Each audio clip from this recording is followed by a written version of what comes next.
Hi Aries, welcome to your general weekly reading for August 15th to 21st. I'm going to get straight to it. Got a new candle on the go. The last one died through the Sagittarius reading. So let's see, Aries. A nice watery card to start with. King of Cups.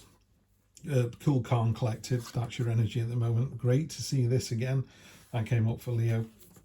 Eight of Pentacles is a card of industry, diligence, craftsmanship, showing what you've got.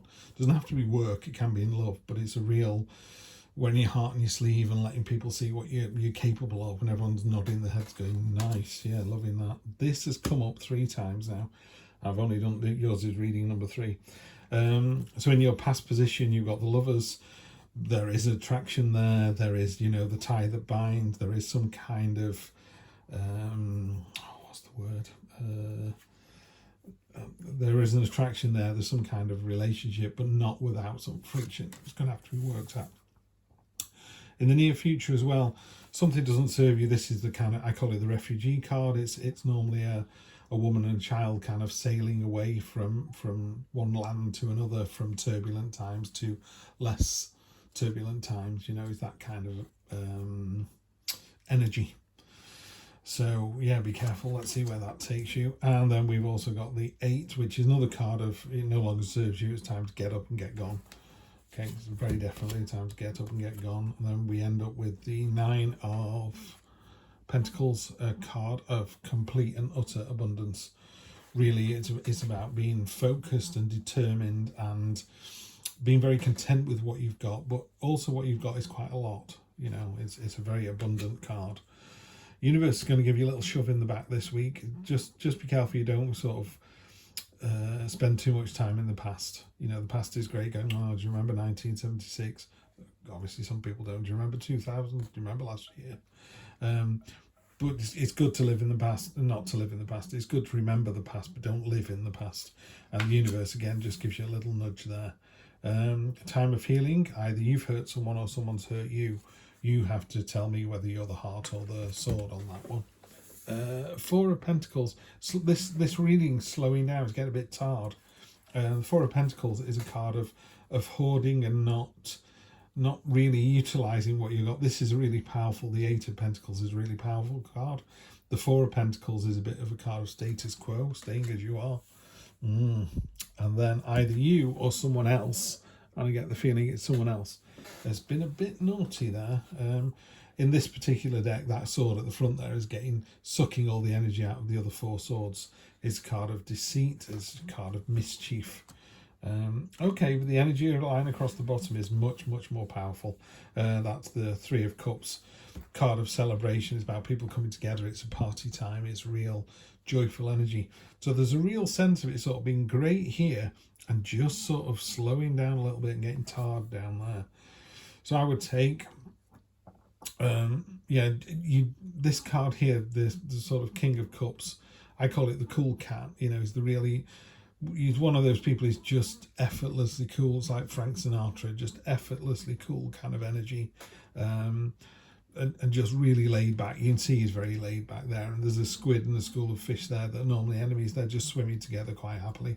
So he's found that balance between, I was going to say hatred and friendship, hatred and love, but that's a bit too extreme. Or it could be, but that's exactly what he's capable of. You can pull those 2 very disparate elements that are apart and pull them together for a common cause.